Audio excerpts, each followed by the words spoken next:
Okay, I think we can make a start now. So, just like to welcome everybody to this session in the WMO IPCC Met Office Science Pavilion. And we're going to be having some presentations and some discussion on how climate information and services support anticipatory action. So there'll be a brief introduction from myself. I'm Richard Jones from the Met Office Hadley Centre. And then we'll go into a short session on some cartoons, which will be introduced by Irene Amuron. Then we will have we'll have three examples of the use of climate information and services in anticipatory action. One in the UK, one in Nepal, and one in East Africa. And then we will hopefully have time for a session, a question and answer session, and then we'll close with some closing remarks. So just to introduce this idea of use of climate information and climate services in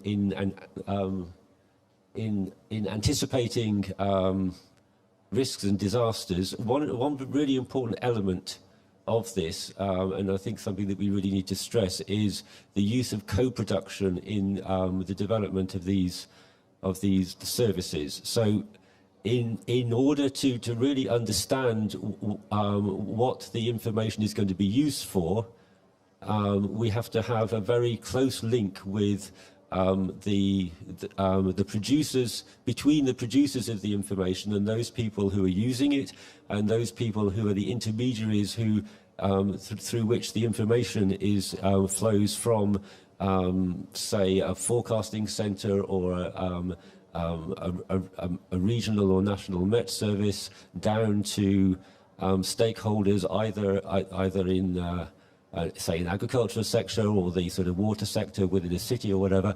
And in all of these cases, it's really important that the producers of the information have a really clear understanding of what it is that the users need.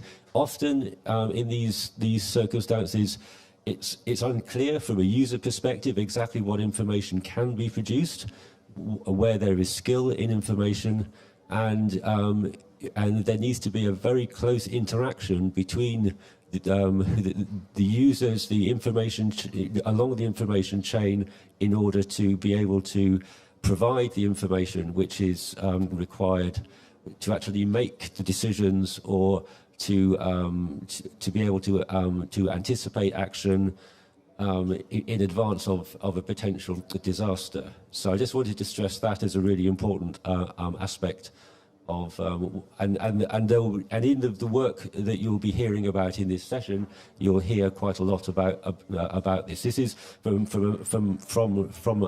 a Met Office perspective in the UK. This is something we've been very aware of. We've been working in this sort of field for over a century now, and it's also in the examples you'll see in the Met services around the world. There's a very clear understanding that the information that we're generating has a particular purpose. Its purpose is to improve livelihoods, to save lives in disaster situations. But in order to do that, we have to have a very clear understanding of what is the information that's relevant and how it can be used, and is it well understood by the people who need to use it. So in the examples that we'll be going through, you'll hear more about those features.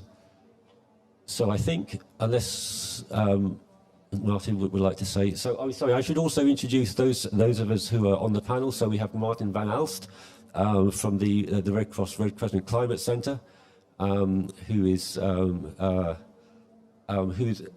the centre is very involved in this work on anticipatory action. They've done a lot of work on forecast-based finance, which is one form of anticipatory action. And also on the panel with me is Archana Shrestha from the Nepalese Met Service, who will be in conversation with a colleague Madra Uptree, who will provide an example of some of this work in Nepal, and the other two people you'll be hearing from in the presentations coming in virtually will be Will Lang from the Met Office, and also John Mungai from the Kenya Met Department, who will be talking about saving lives on Lake Victoria. So I think now I will hand over to Irene and the cartoons.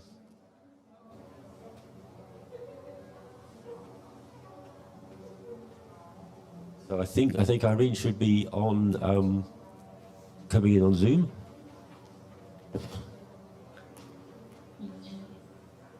Hello, can you hear me? Hi Irene, yes we can hear you, and now we can see you. Excellent, well done. Okay. So over to you. Good morning, ladies and gentlemen. Good morning, good afternoon, good evening, wherever you are. Thank you so much for joining us and tuning in. My name is Irene Amuron, and I'm with the Climate Center, and I'm happy to facilitate this session with my colleague, Bettina.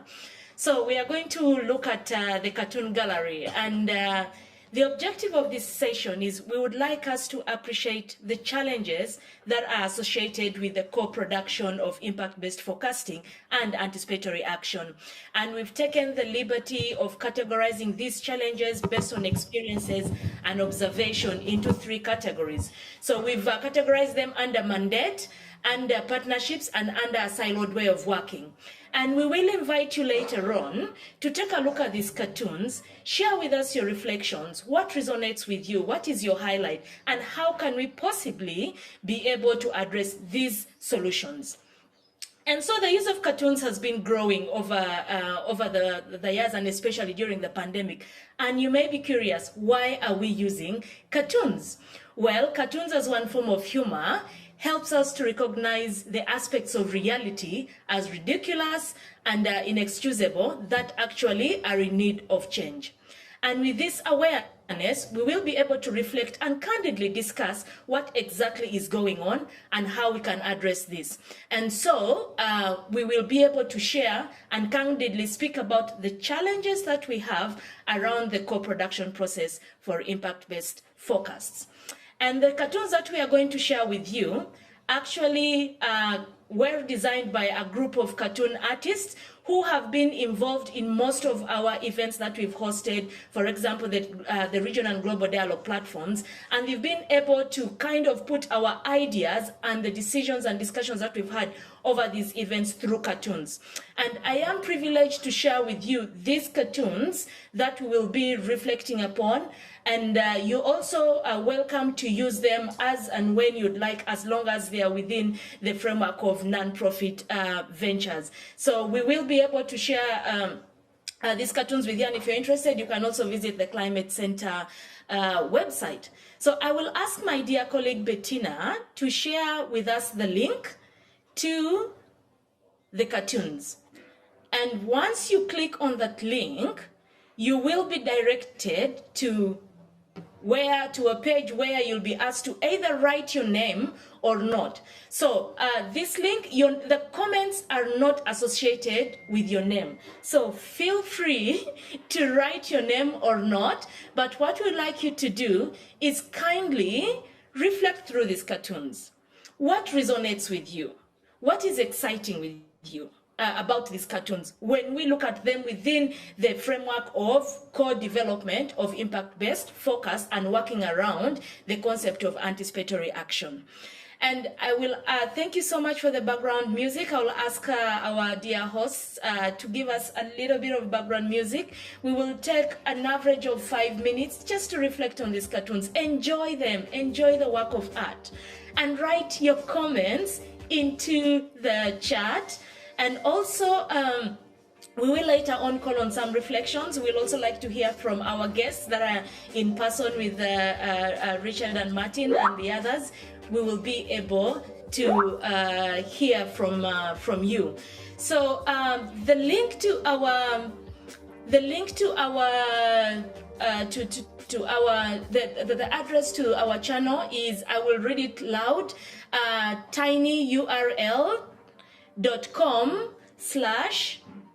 IBF COP26. IBF COP26 is in capital letters, in uppercase. Again, tinyurl.com/IBF COP26. Are you able to access the link? Can we have some background music from our hosts, the Met Office, to help us enjoy and relax as we look through these cartoons?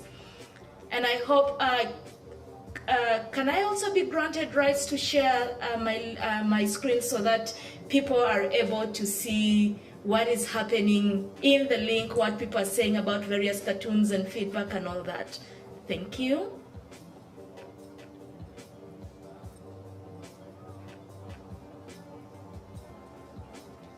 Kindly, yes, there are quite a number of cartoons. Just go through them, look at them. What speaks out for you? What have you experienced? What resonates with the challenges you've seen, you've experienced, you've read about when we are talking about working together around the co-production of climate services, around the co-production of impact-based forecasts and anticipatory action.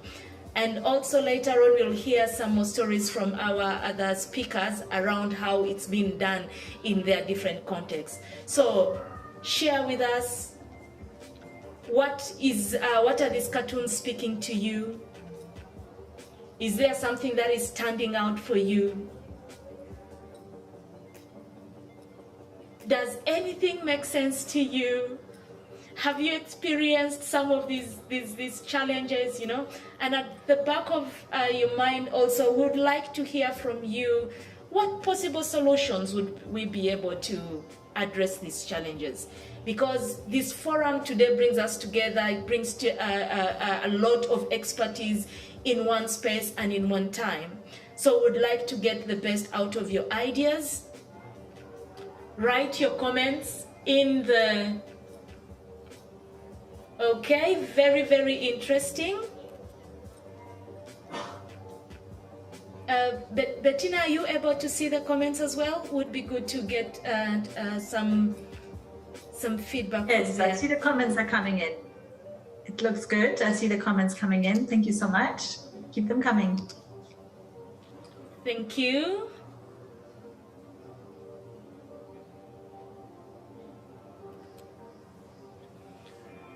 We have 2 more minutes.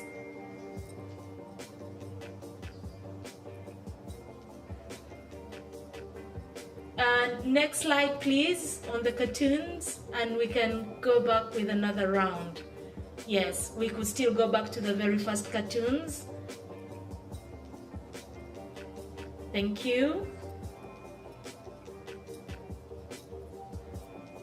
Enjoy the music in the background as well. Thank you so much, our DJ, for the background music, quite soothing. Thank you. We can go to the next slide.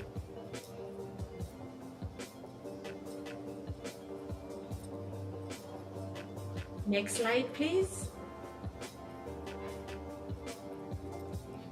What about accountability resonates with you? You know, are we throwing the bag from one person to another? Has accountability become a hot potato? Next slide, please.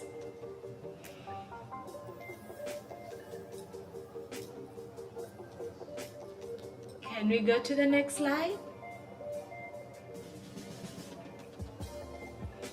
Yes, mandates, you know, whose role is it to produce the weather forecast? Whose role is it to communicate? Whose role is it to act upon?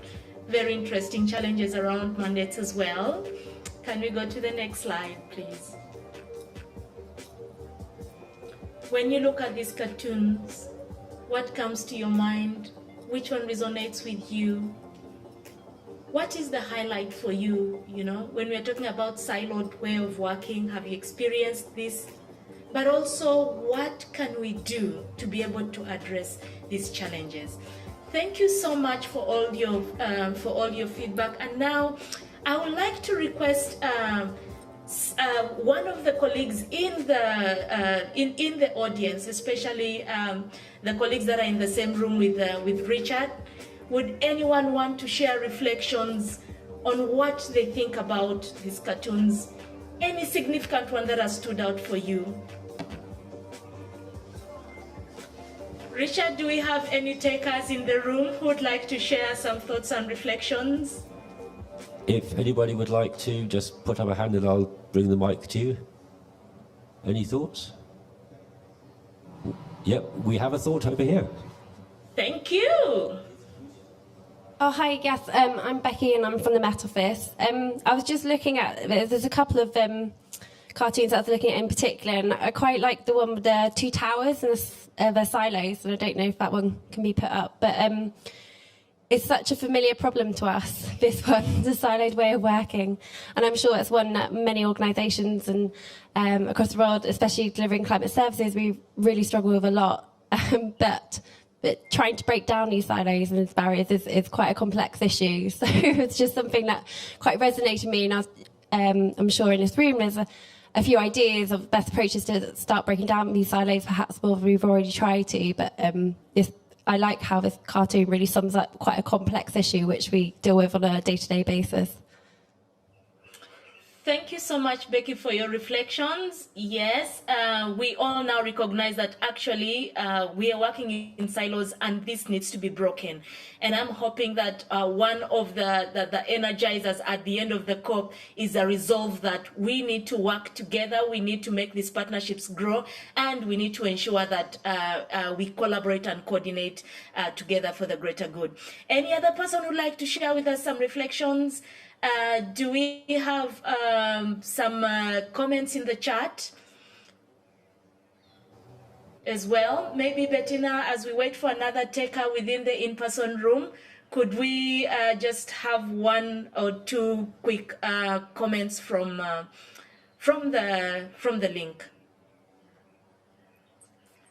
Maybe we can share a comment here from who's taking responsibility. It's the cartoon with the climate service providers and the climate service consumer. Maybe we can put that up on the screen. And there are a couple of comments here that we focus, that is focused on problems and not people, that is part of the problem. That is also essential to adopt co-production and to work together. And that although lots of people have interests, sometimes taking ownership of actions is really hard. I think that really encapsulates some of the challenges we're facing, and I think they're very rich comments here. So maybe just also say the cartoon gallery will be open for another hour. If you want to check in, please feel free. Hopefully we can put up a slide again with a tiny URL. It's tinyurl.com/IBF COP26, all in caps. Yeah, thanks, Irene. Over to you.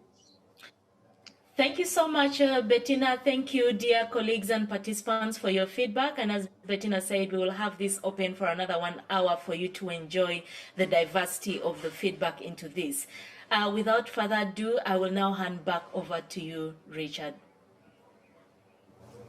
Okay, thank you very much, Irene. Thank you. And also, if you could extend a deal of thanks to all of the cartoon artists. That was really, that was a very interesting and thought-provoking set of cartoons.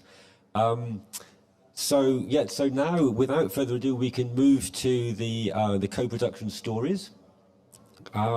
So we'll start this. So this is a series of examples of what can be achieved if with effective collaboration between the stakeholders involved and the users and the intermediaries and the producers of climate information. And we'll start actually off with an example from the UK. So we have Will Lang, who is online, who's going to talk us through a collaboration with the Natural Hazards Partnership and Public Health England on heatwave planning. So Will, over to you. Thank you, Richard. Good morning, everyone. It's a pleasure to be here. So my name is Will Lang. I am the head of civil contingencies at the UK Met Office. And that means that I run our National Severe Weather Warning Service. And that's been an impact-based warning service for over 10 years now. And that really means designing the service for and with the end users.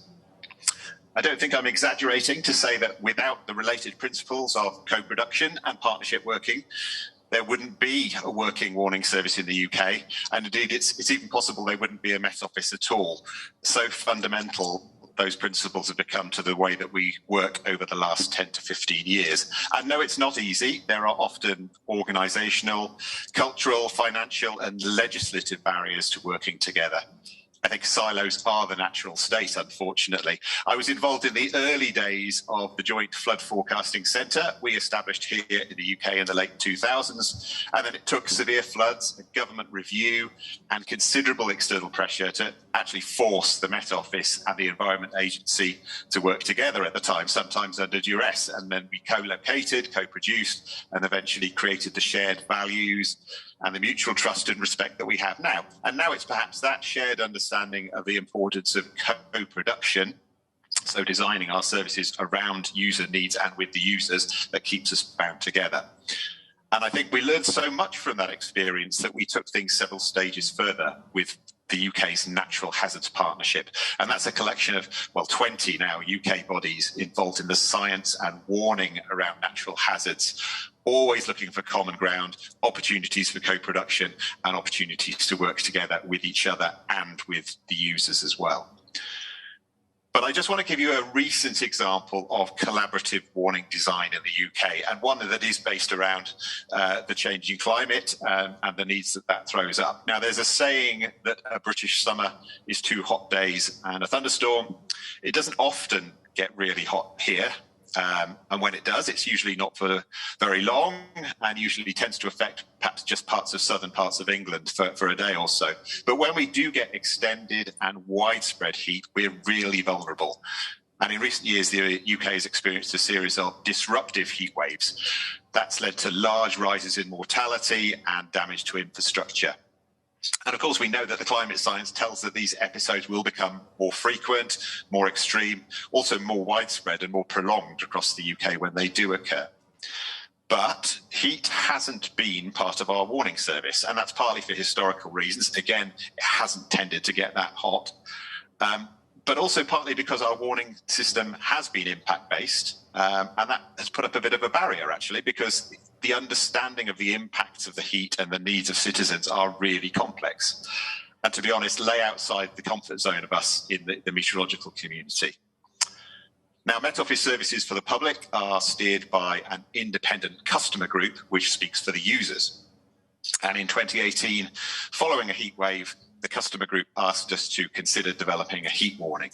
It was very clear from the outset that we couldn't do this alone. Most of the expertise in heat impact lay elsewhere, namely within the health agencies across the UK, particularly Public Health England, which is now known as the UK Health Security Agency.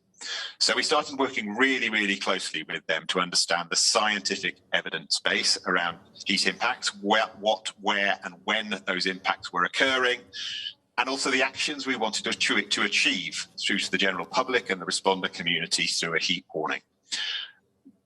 But that's where complexities start to multiply. That just covers England, and the UK has 4 nations, and responsibility for health is devolved to that national level. So we also engage with the other health agencies of the rest of the UK, so in Wales and Scotland and Northern Ireland. And we also work closely with central government to help us create the standard operating procedures, to coordinate the processes and decision-making mechanisms of the warnings and the responses to the warnings that government departments would make.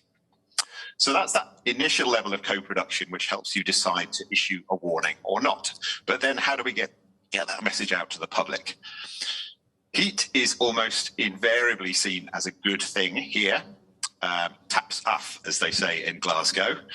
How do we change that perception when we need to, when heat starts to do serious harm to people? And this is where another layer of partnership working and co-production comes in. And it's about building a coalition of partners who have reach and influence and understanding of users, and they're able to reach into those different communities and how to communicate the heat advice and the warnings.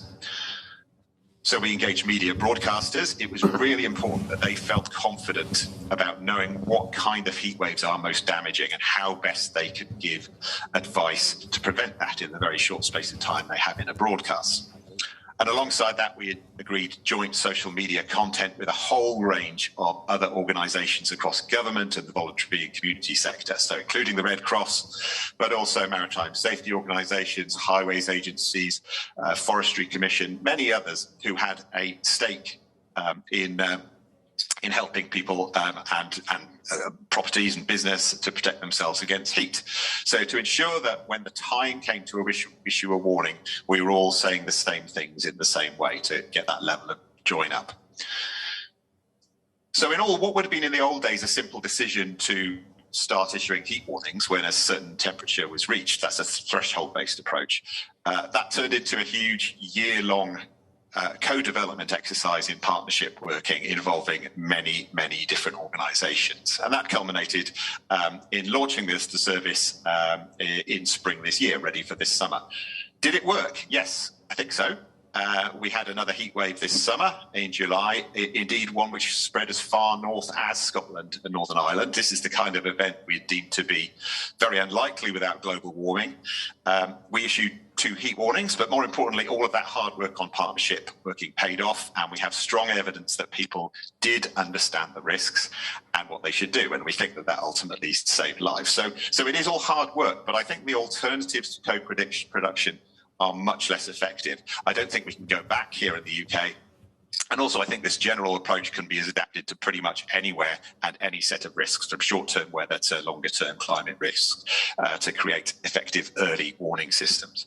One quick plug, I'm going to give a plug to the new edition of the WMO Guidelines on Impact-Based Forecasting and Warning Services. We have a new edition, an expanded edition, coming out very shortly in the next couple of weeks. And this gives a wealth of examples and advice on partnerships and co-production for early action. Thank you.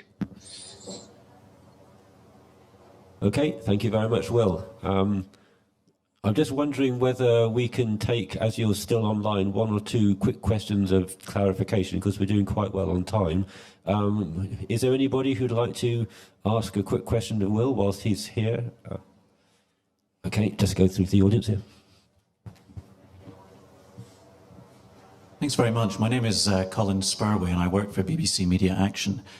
We partner with the Met Office in East Africa. A lot of the work that we do, Will, is about going beyond knowledge and into attitudes and practices. To what extent have your media partners in the UK been able to think beyond just transferring information and actually helping to shift attitudes and therefore provably shift practices? And how have you and the Met Office assisted them in that difficult journey? Thanks. Thanks. That's a great question. And I think that's the next step, actually, in warning services.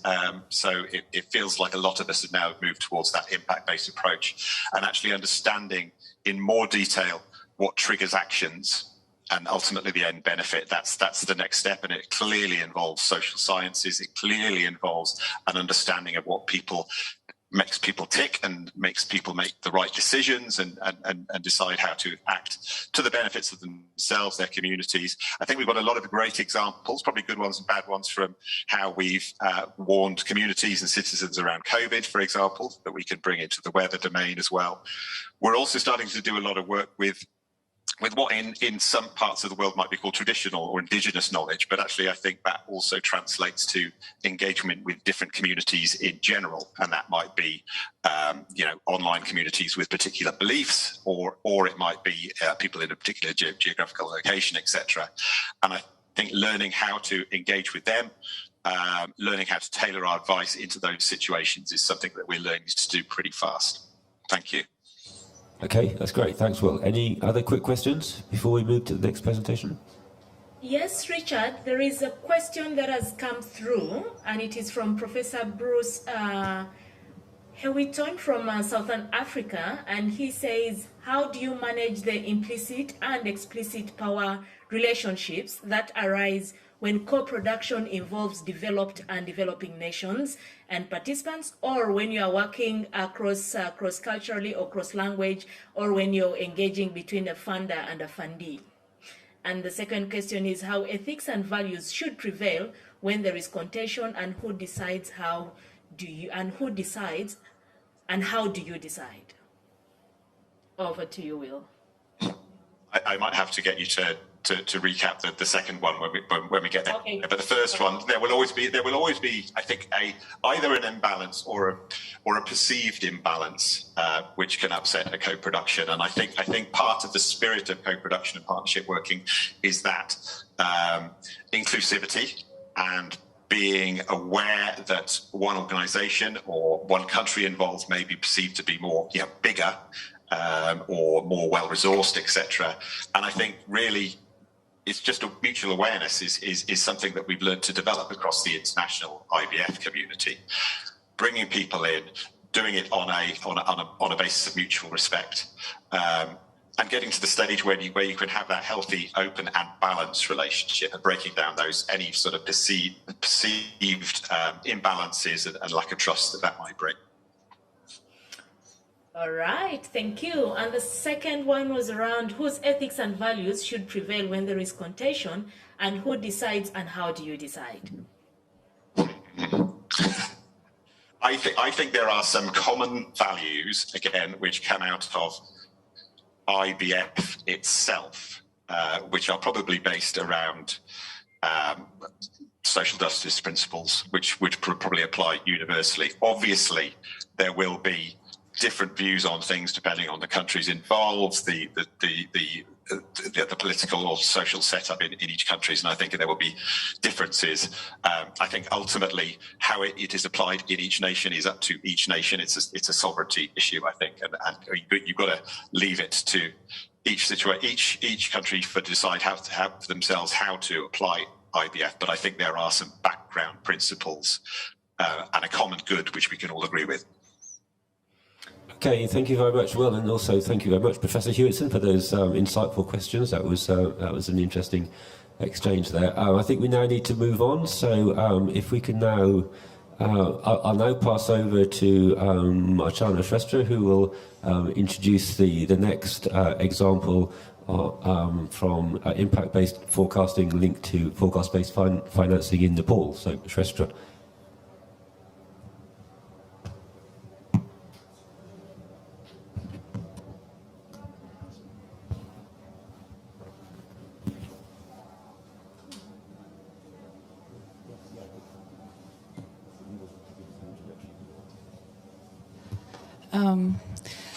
Thank you for having me here today to represent Department of Hydrology and Meteorology, Nepal. Actually, the IBF, how do we perceive as a department, Met department, IBF is traditionally we used to give forecast, what kind of weather it will be. And our forecasters work hard 24/7 to make weather forecast correct. Despite that, when we see our forecast go right for high impact weather, and we see huge damage, especially loss of lives, if people have taken it seriously, it would have been saved. Then we realized that there must be something wrong with how we are doing our weather forecast. The main example was during the tropical cyclone Hudhud, which impacted Nepal as well. We made forecast few days ahead, but despite that, there were casualties among trekkers in the mountains. And so we realized we need to change the work that we do. And so instead of just saying what the weather will be, if we include what the weather will do, if we include impact, then it will trigger the public respond and make decisions, correct decisions. So since 2019, we are working with UK Met Office under the ARC project supported by FCDO. And the project has three components. First is the impact-based forecasting, second seasonal forecasting, and third climate change component. So in IBF, we started working a pilot program last monsoon, 2021, in 4 districts, the impact-based forecasting on heavy rainfall, especially focusing on landslides and cascading effects. This is how we started to make our forecast more effective. This is a pilot program, and I would like Madhav to explain a little bit on how we are also collaborating with Madhav National Red Cross Climate Center, and he will be explaining a little bit on how stakeholders like Red Cross is taking IBF in Nepal. Madhav, to yes. Yeah, thank you, Dr. Archana. So hi everyone. So this is Madhav Upreti. So I work in Red Cross Climate Center, based in Nepal. So just to kind of link the IVF piloting, which Dr. Archana was mentioning in Nepal, with the anticipatory work that we are doing in Nepal. So basically, with anticipatory action, we need to kind of act early, and this is mainly based on these different scientific prediction, and we just not having just a traditional forecast, as Dr. Archana was mentioning, won't be enough to really trigger this different action, and that's where we need to have a bit of assessment of how these forecasts will impact the lives, livelihoods, and economy, like giving an assessment of the level and likelihood of these impacts. And that's where I think the piloting process that the DHM is undertaking in Nepal has been a bit crucial, particularly because in Nepal, the anticipation communities is growing. So we are working on different monsoon hazards, like the floods, and also, yes, looking at these flash floods, landslides as such. So for that, I think it would be really important for us if this kind of service, like particularly having these the forecasts that also gives you the information of the impact and also where exactly these impacts will gonna happen. This will help us, like for Red Cross and even like the Disaster Authority and other agencies which are really working on this overall disaster management sector.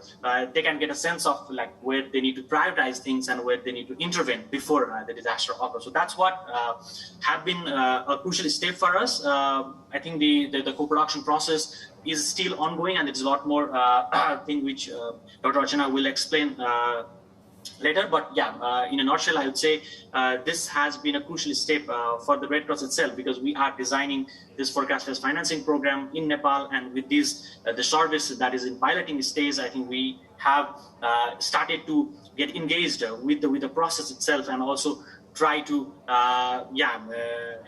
like work with the DHM and other agencies in order to tailor these services so that these services would be relevant for our anticipatory work. So with that, I will pass over to Dr. Archana to give the brief overview of how this co-production is happening and the engagement with the stakeholders. So over to you, Archana. Thank you, Madhavji. DHM basically means Med Service in Nepal, so just trying to make it clear. So IBF is basically based on the concept of co-production. What that means is we develop the service continuously engaging staff, continuously engaging stakeholders.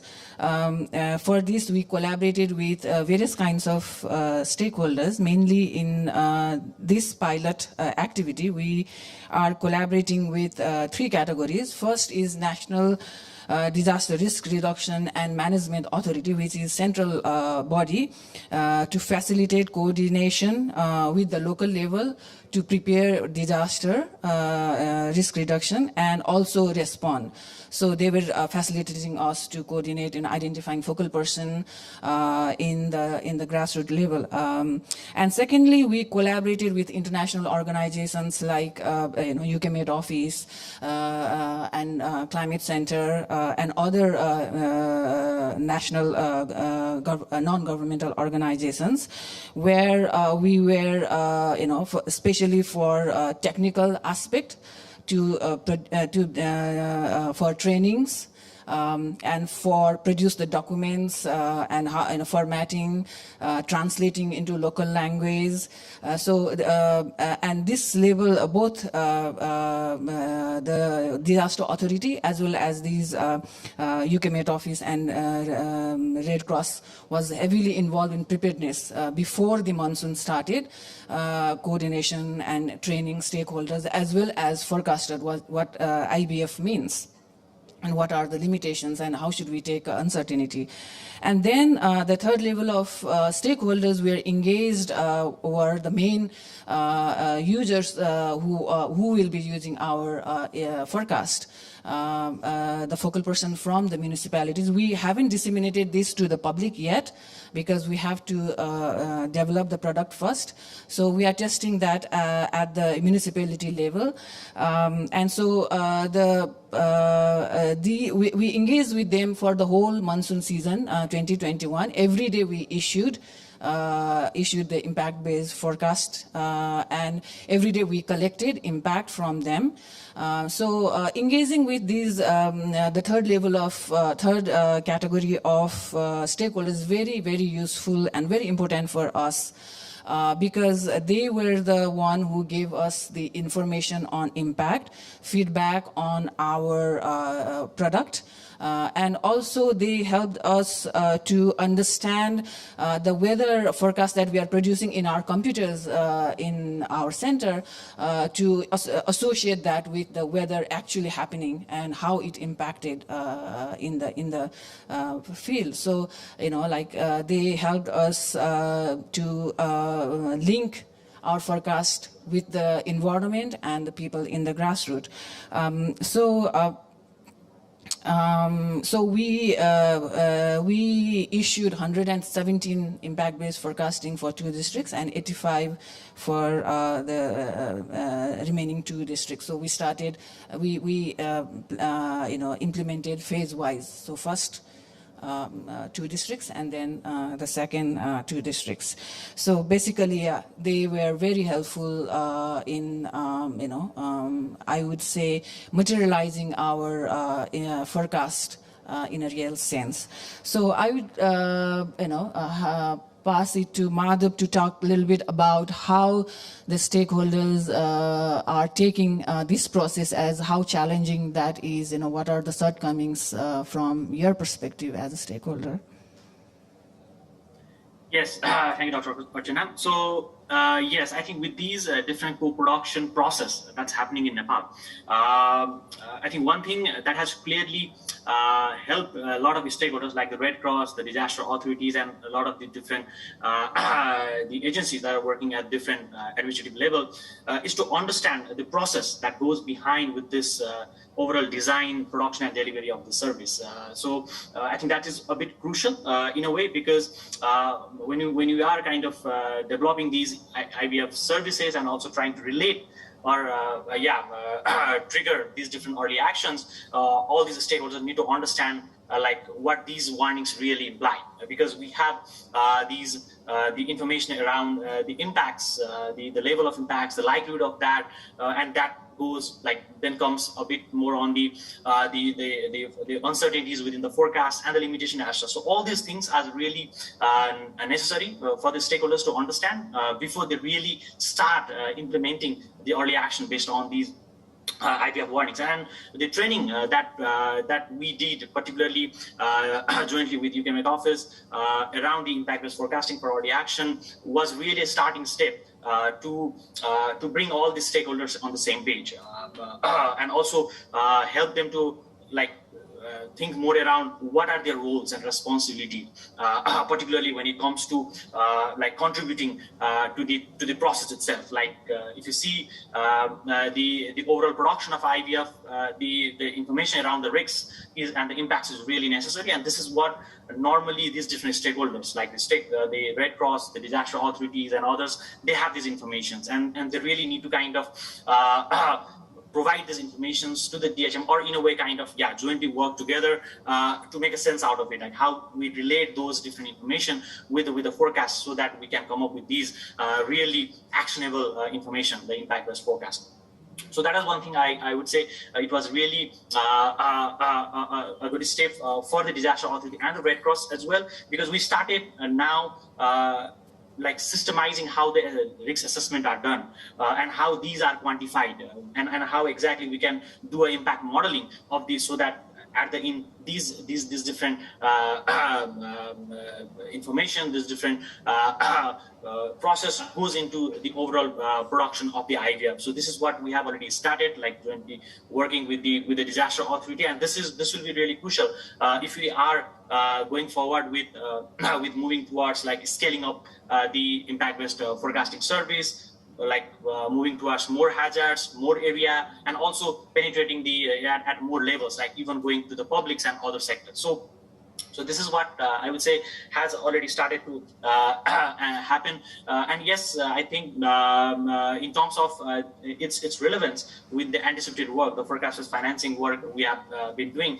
Obviously, right now we are more working on the floods, like one of the primary impacts of the monsoon rainfall. But there are the plans to move towards the landslide as well. But as we already know, landslide is a bit tricky. But since this services has already been piloted, at least for now, with limited stakeholders. But this could be crucial for us, for Red Cross, like to start thinking or designing this forecasters financing work or the anticipated work for the landslide as well, as we go in future of engaging more stakeholders and going at much other areas. So that is what I would like to say. But yes, I think there is a long way to go with this. We are just at a very initial step, just piloting this service for one particular hazard, like looking at the one particular primary like impacts, cascading impacts, and for limited areas. But I think there are plans to scale this up as well,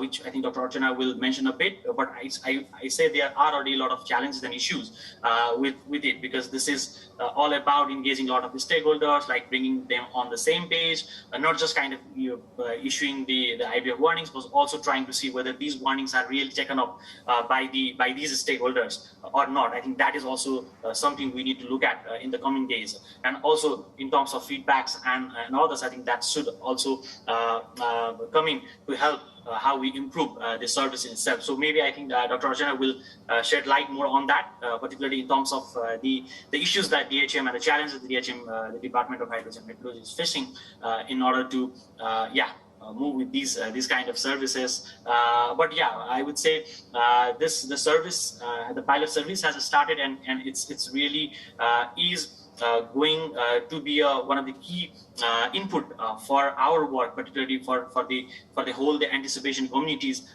in Nepal to get these kind of services and scale their work in a lot of different areas as well. So over to you, Dr. Archana, to I think highlight a bit challenges. I think that is what is really crucial in order to really move this process forward in the coming Thank days. you, Madhav.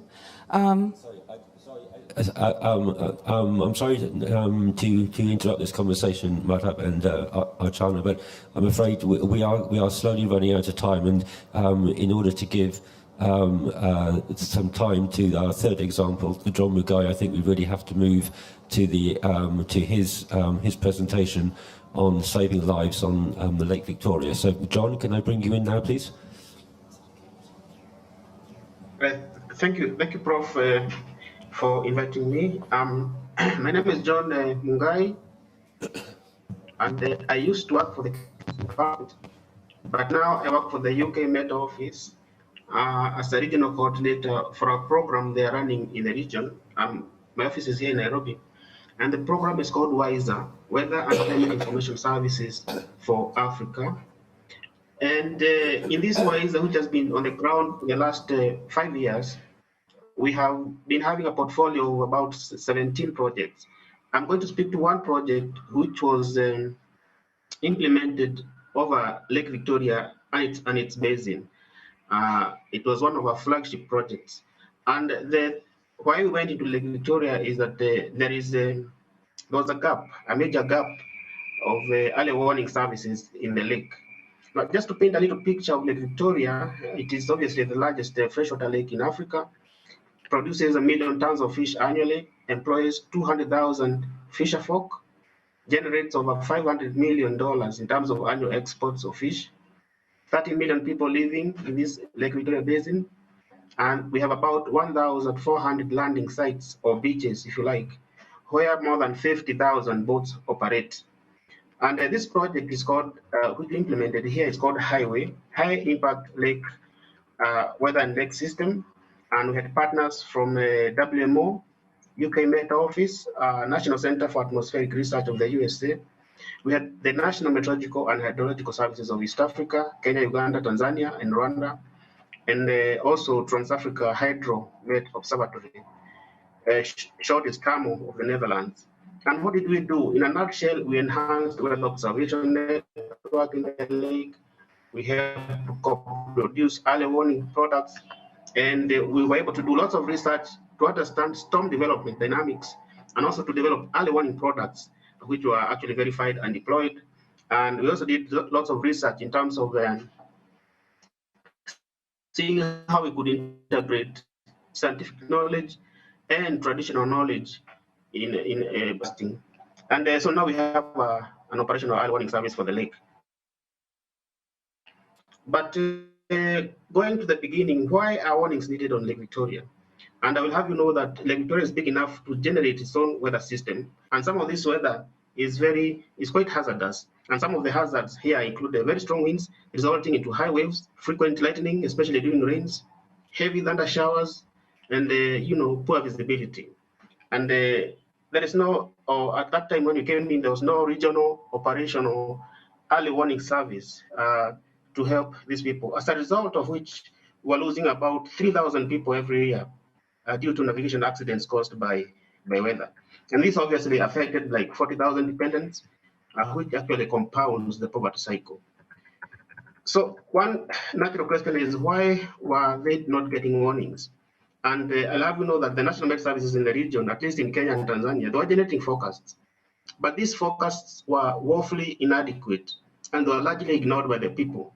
Because, for example, they would get 24-hour forecasts, mostly about rainfall patterns over large areas, wind, they get wind speed and direction, something like 20 knots, which means very little to the people on the ground. When you say it is 20 or 10 knots, it means very little. So there was need for collaboration between the National Met Services of the region and the users of information in the lake, especially the fishermen. And so our project Highway kind of facilitated this co-production between the fishermen, National Met Services, to co-design forecasts that were actually useful to the fishermen. Because, for example, they wanted 12-hour forecasts in the evening. There's some who go into the lake at night, so they wanted the forecast for the whole night. It was issued in the evening. Others were going into the morning to fish, so they wanted a forecast from morning to evening. Yet the Met were giving them 24-hour general forecast, you see.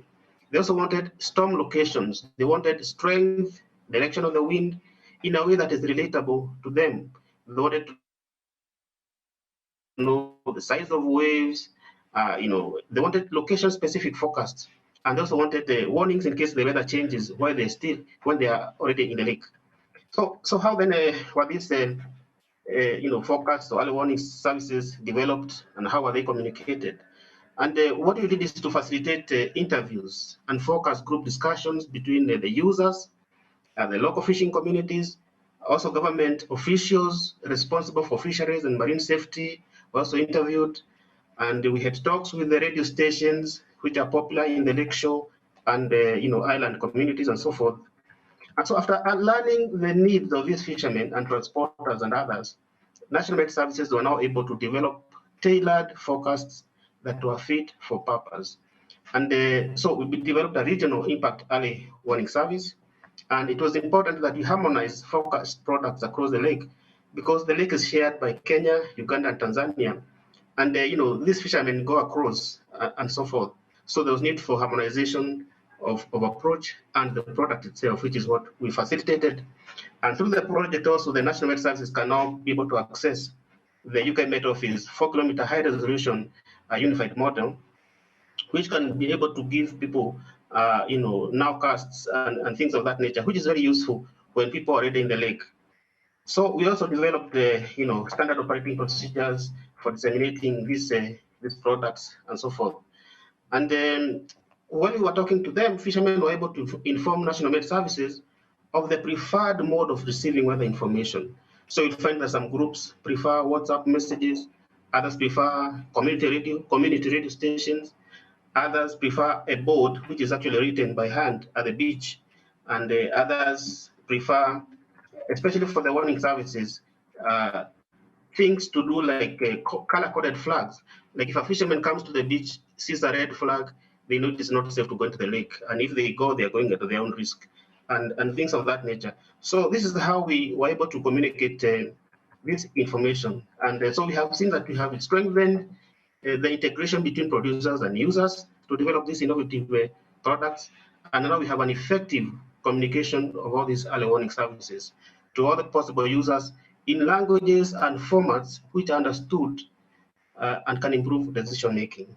And we also facilitated, how to incorporate traditional knowledge in these products that we provided. So what has been achieved and what are the impacts?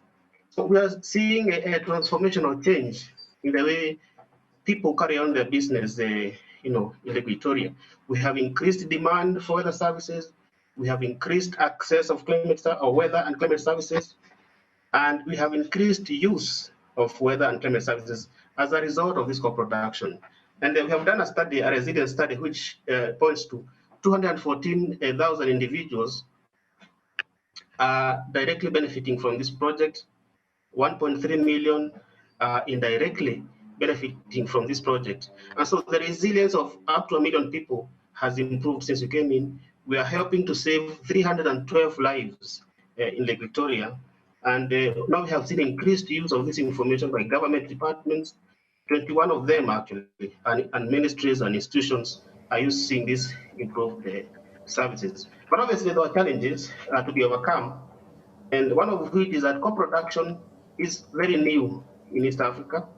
So even the people who are to get the information did not know anything about co-production. This, I believe, was probably the first time that the fisher people were working for the first time with the National Met Services to co-produce a product. And obviously issues of a lot of capacity needed to be made for these people to be able to understand what a National Met Service can be able to provide and so forth.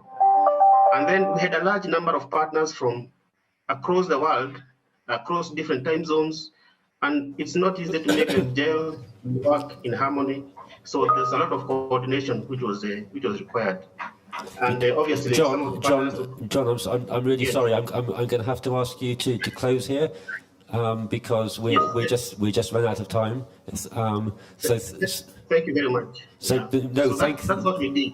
No, thank you very much. That was a really, really interesting and obviously very impactful work that you've been talking about. And I'd also say thank you to our colleagues from Nepal from the Met Service and also from the Red Cross there. I just want to very quickly close with a couple of closing remarks. I don't know whether Irene wants to come in, but I'd like to pass over to Martin van Aalst, who's the director of the Red Cross Red Crescent Climate Centre, to give some closing remarks, and maybe if he wants to bring Irene in as well, I'll leave that up to you, Martin. Irene, feel free to chip in if you're online, but I think I could close. I wanted to say we had planned to come back to the cartoons that you saw earlier. So tinyurl.com/IBF-COP26 in capitals. Feel free to revisit those and continue to add your comments. I think these three examples illustrated many of the issues raised there, but also illustrated what is possible if we overcome some of those challenges. And it's interesting that that happens everywhere, right? We're often thinking about climate change as something that affects rich countries very differently from poor countries, but there's many lessons that can carry over between the two. I would also note, by the way, that the example of heat in the UK is interesting, as that was the most deadly disaster in the last 2 years in our global IFRC disaster statistics. So it is also hitting everywhere, and we actually need to be saving lives everywhere with this information.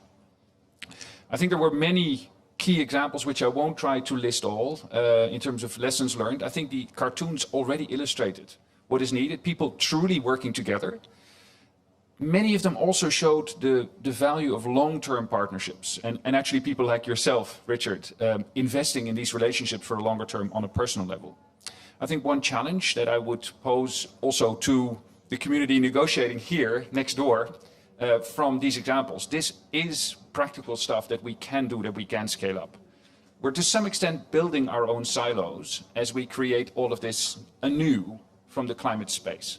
So let's find the ways to collaborate, let's scale up what works well, and let's also build how we work on the longer term climate risks from what we've learned about dealing with shorter term shocks in collaborations like the three we saw here. So lots to take forward from here. Richard, do you want to say a few final words? I think we've somewhat overrun our time here, so I just all that I'd like to say is thank you very much to all of the audience for both online and here in person for the few questions that we've managed to have time for. Thank you very much for the presenters and their very inspiring stories, and thanks Martin for those closing words. Yeah, I think that it's a huge potential that we have here, and in terms of a contribution to adaptation, which is obviously a key point for the negotiations. I think this is a very significant contribution. Thank you very much to all, and thank you to the audience. Thank you very much. To be continued.